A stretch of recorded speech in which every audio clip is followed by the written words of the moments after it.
It was the first time that anyone outside of the classified realm realized that nation states, not just some criminals, not just some, hacktivists, were in this to try to steal intellectual property, to try to steal state secrets.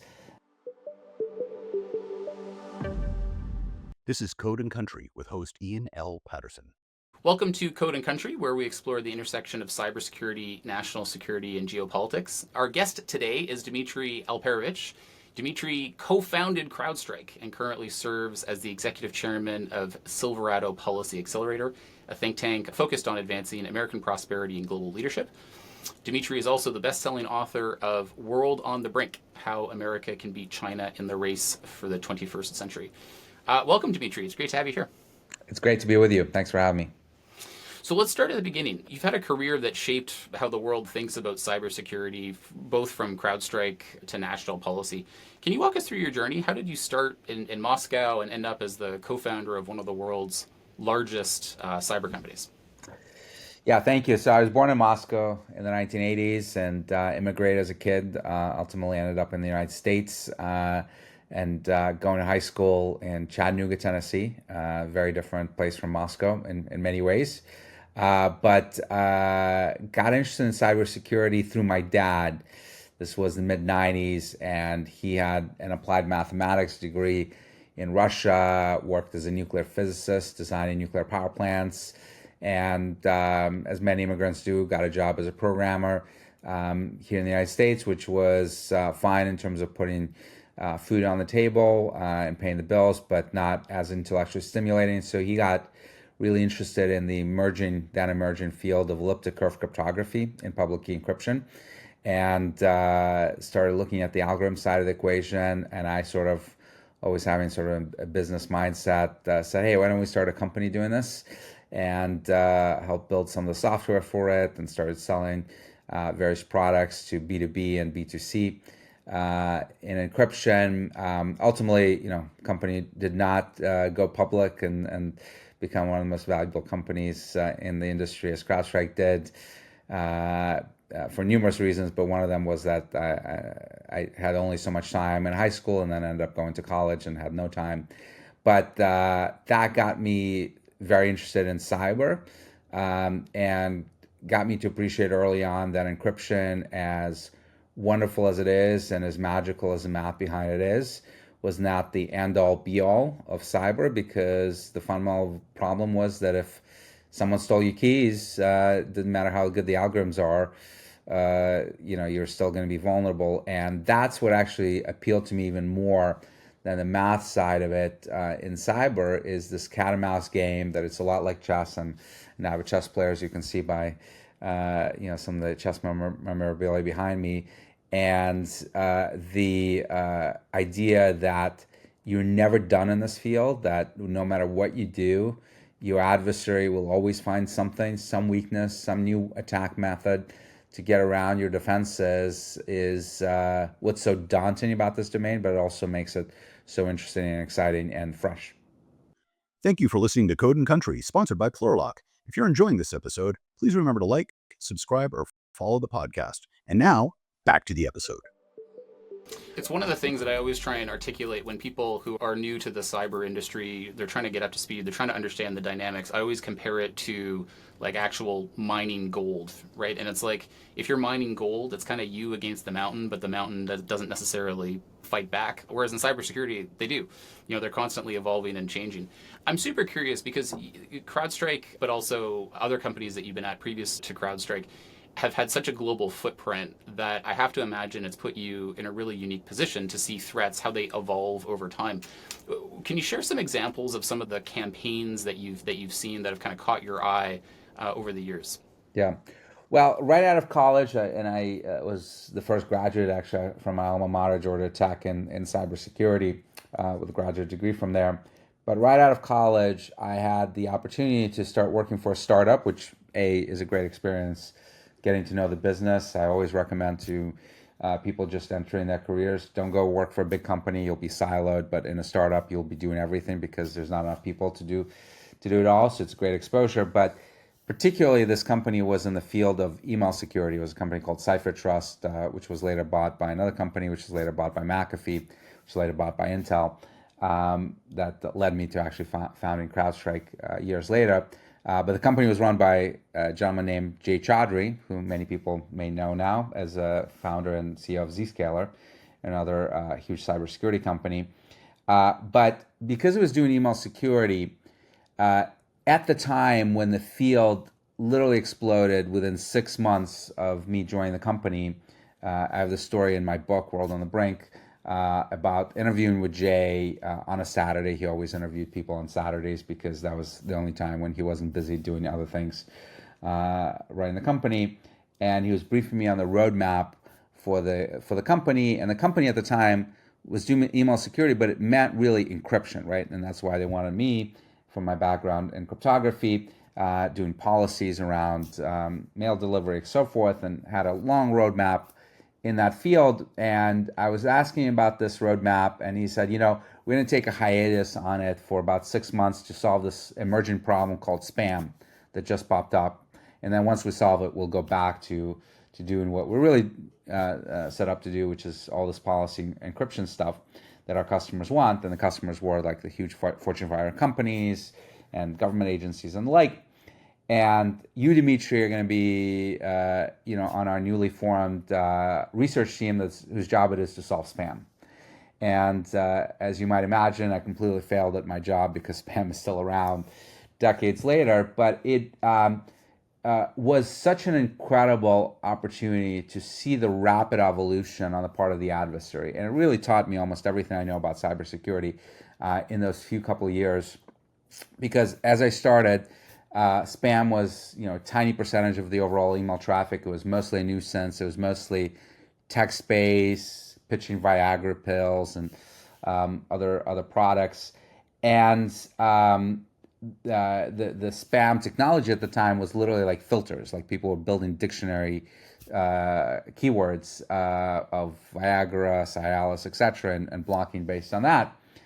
And very quickly, the spammers evolved. They realized that you can misspell the word, right? Put exclamation points, dashes, whatever, to get around the dictionaries. And Paul Graham, the famous Paul Graham of Y Combinator, wrote a really fantastic blog at the time. This is probably 2003, 2004 timeframe, where he said, wait a second, you can solve this problem with math. We can use Bayesian theory of probabilities, where you can look at a probability of each word within the email and look at the probability of it appearing in good emails and probability of it appearing in spam, aggregate it all together, and assess the probability that the overall message is malicious or legitimate, which is a great idea. And of course, we, like many other companies, immediately implemented this, thinking, this is great, we just solved the spam problem, we can finally go back to doing encryption. And of course, literally within weeks, this magical math-based solution was broken, because the spammers realized, wait a second, if we overload the email with a bunch of good words that appear in legitimate email, you can totally break the probabilities and still get through, right? And we went through this incredible cat and mouse game that was literally changing week by week, faster than anywhere else in the cybersecurity realm, which is why it was such a great experience. And the spammers started to evolve beyond text. They were using image spam. They were getting into phishing, so not just selling Viagra's pills, but getting to some more nefarious stuff. And as a result of the money and the revenues increasing on their end, this became a big business, where they started acquiring botnets of compromised computers that they would be using to send spam. So just rapid evolution on every level, from delivery to the content to so forth, payload. And I started asking the question early on of, who are these guys that are doing this? And I'm fighting day to day, and it seems like they know everything about what we're doing, or discovering it so rapidly and evading it. And it turned out that they were mostly based in the former Soviet Union, and mostly coordinating online in these forums, where at the time they were wide open. So if you had a native knowledge of Russian, as of course I did, you could just go in and read what they were doing, what they were talking about, the latest tech that the spam companies were implementing, how to defeat it. And you can get proactive intelligence right ahead of them actually deploying it that you can use in your product. And all you needed was knowledge of Russian, which I had. And that taught me very quickly the value of attribution, the value of intelligence, appreciating who the adversaries are, and all those things that came back later during the CrowdStrike era and even before, was an incredible experience in the early days of the email spam wars, that you couldn't get anywhere else in the cybersecurity field. And I remember years later when I was at McAfee running their global research team, and talking to these old school antivirus guys that have been fighting malware since the 1980s and still had very much a signature-based approach of a piece of malware gets discovered, we're going to reverse engineer it, we're going to write a signature for it, and saying to them, guys, this is not going to scale. And they're like, what do you mean it's not going to scale? We've been doing it for 25 years.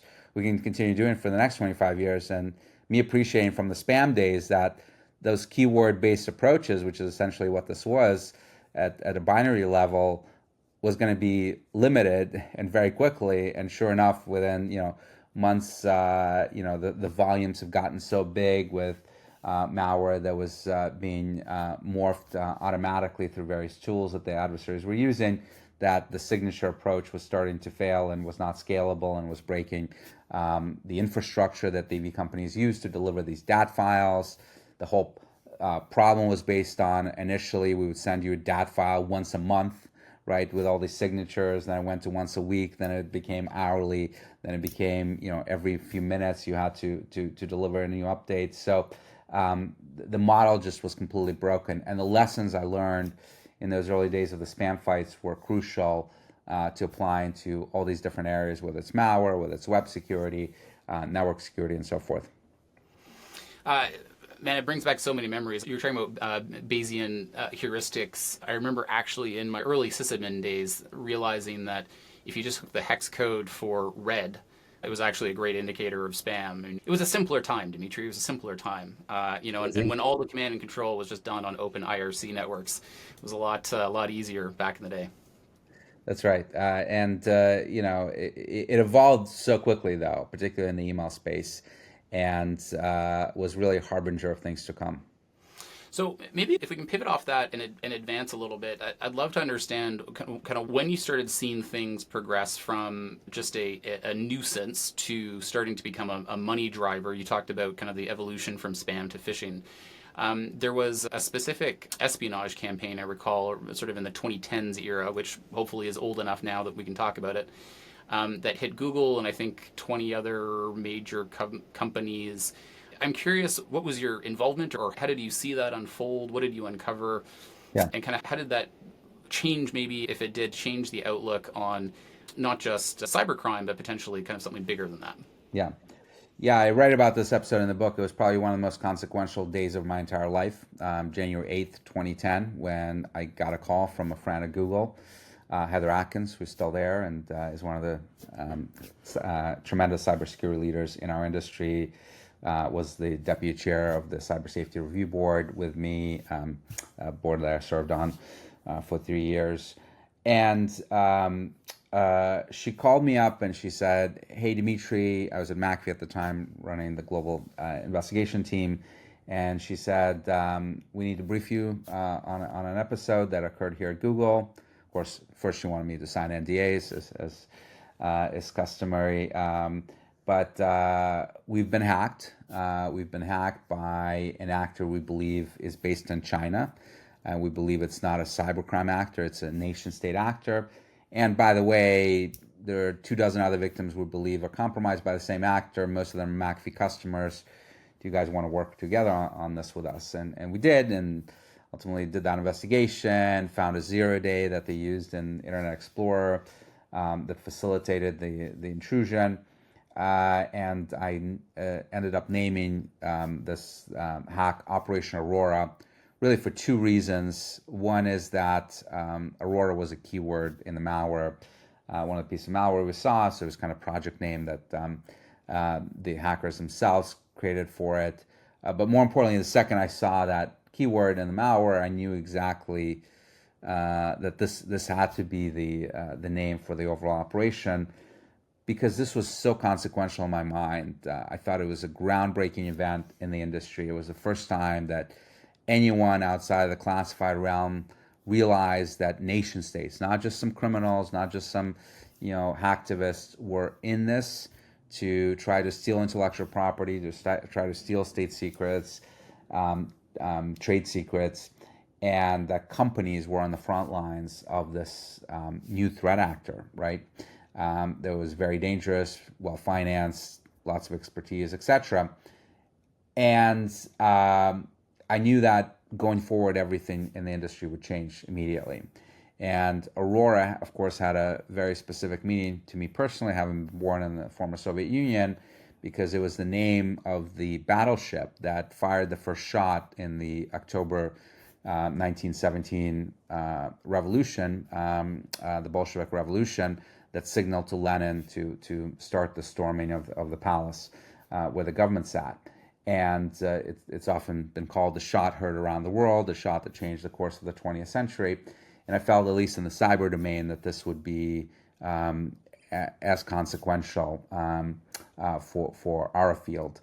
And indeed it was, because it was really the start of the APT era, the so-called Advanced Persistent Threat era. Because at the time, the government, of course, knew that China was behind a lot of these espionage activities, but it was all done in the hush-hush classified realm. And they didn't even want to talk about the words China and cyber in the same sentence. So they came up, a good friend of mine, Greg Rattray, actually, who was on the National Security Council in the White House, came up with this euphemism, APT, Advanced Persistent Threat, as a way to talk to industry at an unclassified level about this threat that was different from cybercrime, from hacktivists, because it was more sophisticated typically, but more importantly was persistent. With cyber criminals, they don't necessarily care about individual targets most of the time, right? They just care about monetizing that target. So if your security is better than your neighbors, they'll go after your neighbors because it's an easy target, it's an easy return on your investment from a time perspective as a cyber criminal. But with nation states, that model doesn't work, because they care about what you have that no one else has. The schematic plans for the airliner that you're building, or the formula for paint that you're developing, or whatever the technology might be. And it doesn't matter that all of your competitors have much worse security. They don't have what you have, so they're going to be as persistent as they can be to try to gain access to that technology. And that's what made that threat so fundamentally different from anything that people have experienced before.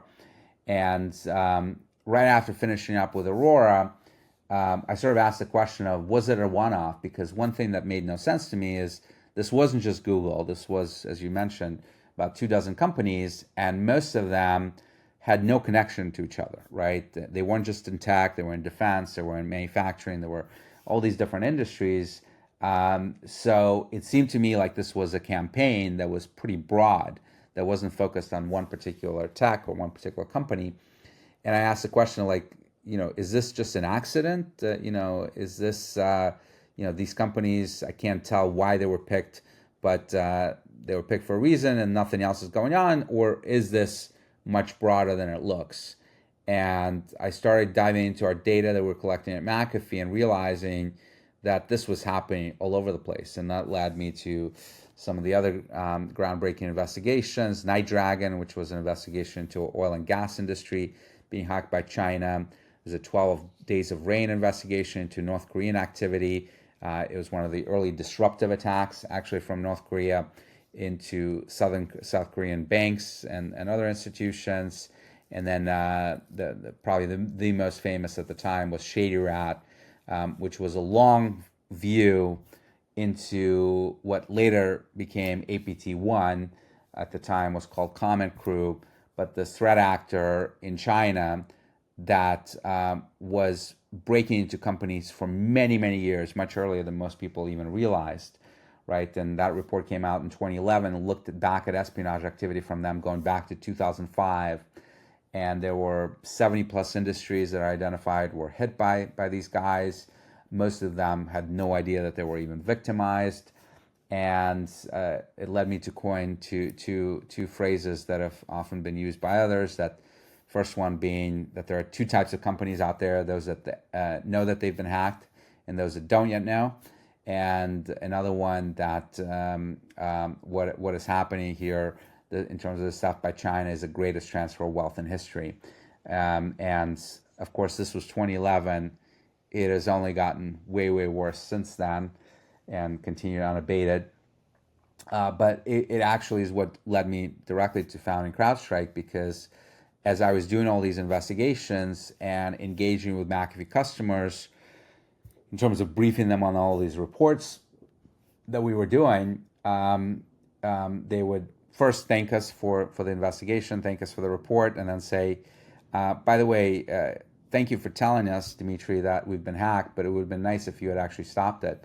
It would have been nice if you had told us, not 2 years after the fact, but at the time they were breaking in. And it sort of gave me the idea that there was a different way of doing this, that the old method of using antivirus that had really no cloud capabilities, that was signature-based, that did not have the telemetry needed to look at everything that was happening, that there was a different way to do that, and that's what directly led to the founding of Crowdstrike. And that concludes part 1 of this episode of Code and Country. We'll see you back here when part 2 is posted on August 26th.